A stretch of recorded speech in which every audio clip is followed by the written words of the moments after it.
So the Millennium World Cup kicks off in continental Europe in Group 3. Dulac for France. 20 metres away from the Papua New Guinean line. The drive in again by Rashid Hashish, only his second cap. And this really is a good opportunity now for France. Tuxedo drives forward, a good offload. Now Frezino, Bonke, this could be the first try of the game, and it's going to be a try for Patrice Benos. And France going front at the Charlotte Stadium, 14 minutes on the clock, their first real attack, and they come up with 4. Yeah, fantastic effort. Oh boy, how the tides have changed. The Papua New Guineans looked, only 1 minute ago, looked like they were going to score up the other end of the field, and full credit to the French. They knew they were let off the hook, and they just drove their way downfield. We've seen some very powerful running from the French forwards, very one out, but soaking up the Papua New Guinea defenders, drawing them to the middle, and of course they just threw the ball wide, came up with a wonderful try. And just 60 seconds later, it's Patrice Benos going over for his 5th try in the French blue jersey, and now it's Bonke from out wide to see if he can add the extras, and that looks pretty good, and that is very good. Well, what a tremendous kick by Freddie Bonke. Andrew Norman on as a substitute for the Papua New Guineans. Davishi, Frezino, the ball going out left again. That's a good break, it could be another try. Oh, Kassan there stopped just 2 or 3 yards short of the line. If France score here, then Papua New Guinea really are in a spot of bother. The confidence in this French side, you can see it oozing through. It looks like it could go all the way. The ball goes to ground. Well, that was a good break there by Jérôme Guisset. And France coming in within inches of getting a second try. Guisset with the ball, and it just wouldn't go to hand. The knock-on, I think it was Benos again who could have got his second try. Yeah, it's a difficult one for him to take. Wonderful spirit here from Guisset, saw a hole and just took it on. Way before that, on the inside, we saw Stanley Jean come flying late. As the French way, you try it, but it's that close. They like to flick them out the back. Guisset just took the chance on it. Maybe it would have been better to hold the ball. He didn't really have a good side at this one, but was a try. 3 seasons at Wigan, no stranger to Super League.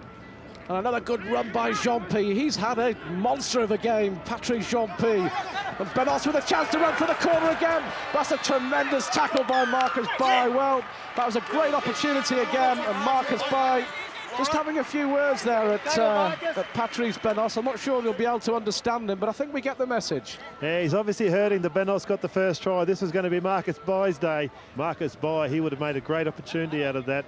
Eddie Isla there on your screen, who did take the ball forward. Now, but then let's think about this. It's been another area for Papua New Guinea, and once again the French on the attack. This guy with the ball has looked particularly dangerous. Jean-Emmanuel Kassan. Good chance now, opportunity for Dequiche. Can Dequiche go all the way? That's a fantastic try. Well, he's the golden boy of French Rugby League. He's hardly had a touch so far. And Yassine Dequiche comes up trumps for France. A crucial try at a crucial moment. It's 10-0.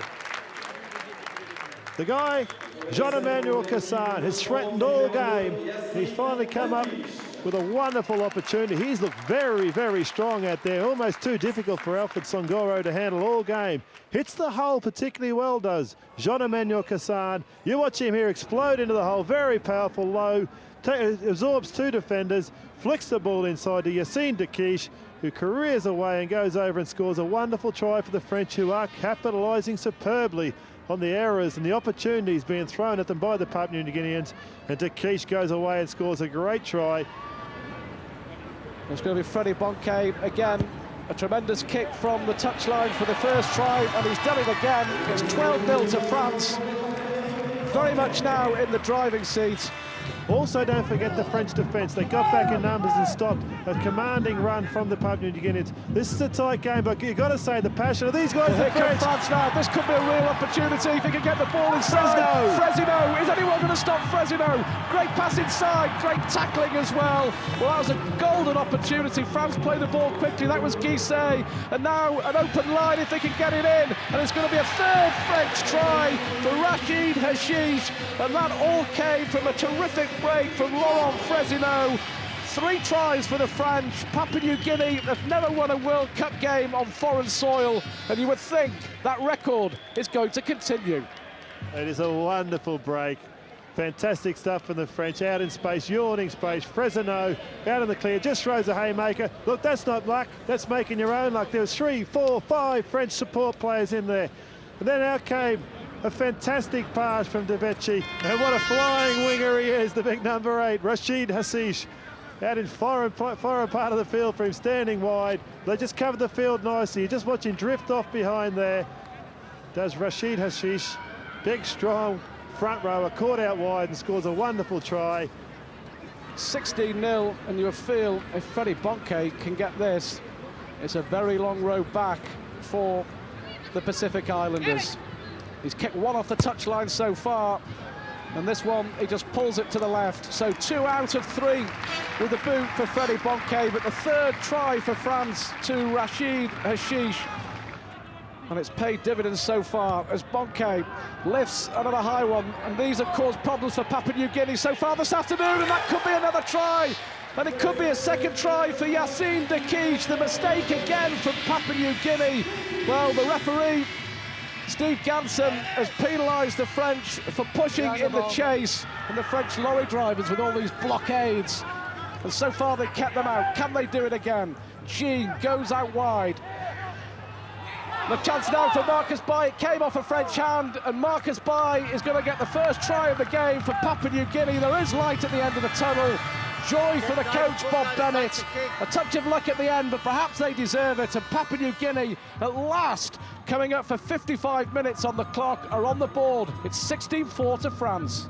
Just a clever bit of play out. The great passing right onto the chest. They didn't have the numbers there, the French. The winger in Beno should not have come in. He should have just stayed out on Marcus Bai. Would have stopped this one, and he actually just came out with a touch in there. Oh, gee, it's an easy one for Bai. He will take no credit out of that. You feel that Jean has to be successful. Well, it's a good kick in the end. I don't think he struck it too well, but I don't think he'll mind about that. It's 16 points to 6, and I guess you really could say it's game on now. Papua New Guinea are back in this game, 16 points to 6.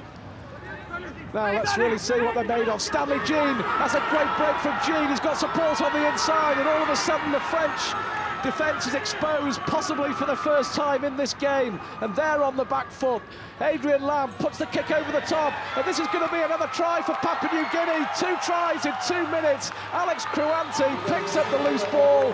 Adrian Lamb with a kick over the top, and all of a sudden France look to be cruising, and Papua New Guinea have got their act together, and who knows from here on in.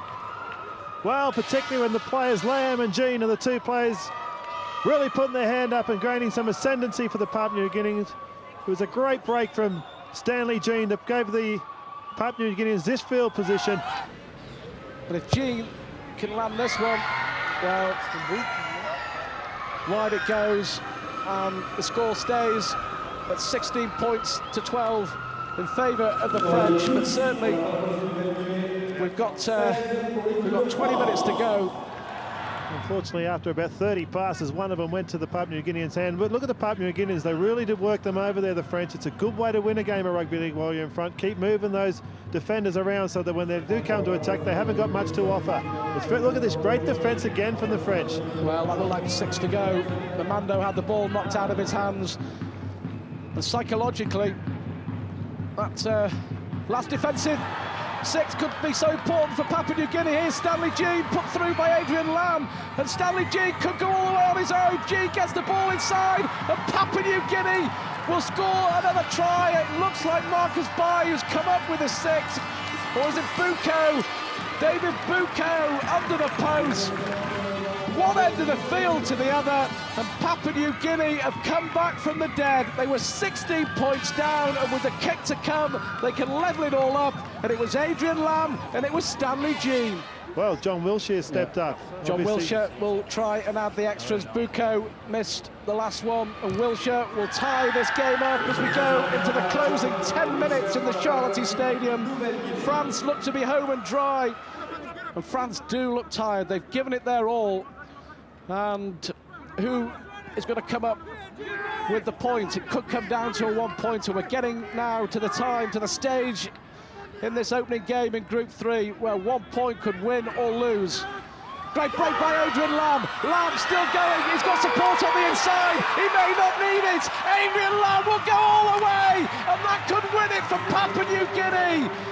Adrian Lamb, they call him the little general, and from nowhere, the captain has come up with a wonder try. And Papua New Guinea come back from 16 points down, and they could win it. Sensational. Well, class tells at the end of the day, with 5 minutes to go on the clock, the captain, Adrian Lamb's put his hand up. A beautiful little jink off the right foot. O'Reilly found him out in space. The defenders were tiring there. The inside defender couldn't quite get across. That was unfortunately Jason Sands for the French, and Lamb just went away. That's a 50-yard try, that. That's a fantastic performance from the skipper. They were dead and buried, Papua New Guinea. It was only 15 minutes ago. They couldn't find any energy, but just watch him here.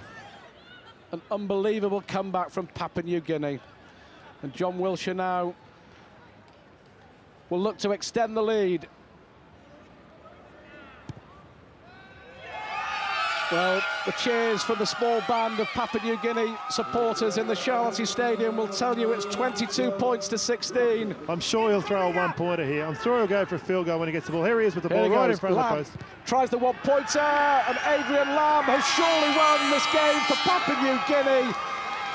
23 unanswered points in the space of 26 minutes.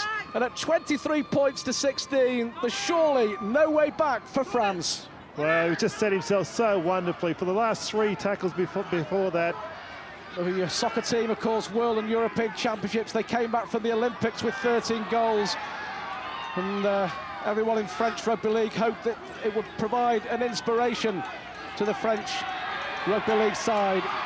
Certainly for 45 minutes it did, but then they didn't bank on what has been a quite amazing comeback from Papua New Guinea. But France won't give this one up. They move the ball out, there could be a try, another try for the put forward, and it is Rachid Hashish who gets a try back for France. Well, you can't help but think it's too little too late. He thinks that, but a second try for Hashish in this game, and Dumas seems to think that that's it. That could be the end of the game as far as the French are concerned. Consolation and nothing else on a day of bitter disappointment for France. Yeah, very much a wonderful bit of play from the French. They've kept the ball alive all game. Can Bonke keep this? So they need to score a try to win the game. 23 points to 20. Closing in on what would be a very, very famous victory for them. Don't forget they were thrashed 82-0 by Australia, but they've beaten France in the opening game of the Millennium World Cup in the Charlotte Stadium. A fantastic comeback from 16 points to 0 down. Papua New Guinea have won their first ever World Cup game on foreign soil, and they will go on to play South Africa on Thursday in Toulouse, knowing victory will secure a quarter-final place. As for the French, it's back to the drawing board. Massive disappointment, and the faces tell the story. They now have to beat Tonga in their next game. A brilliant victory for Papua New Guinea. They've beaten France by 23 points to 20.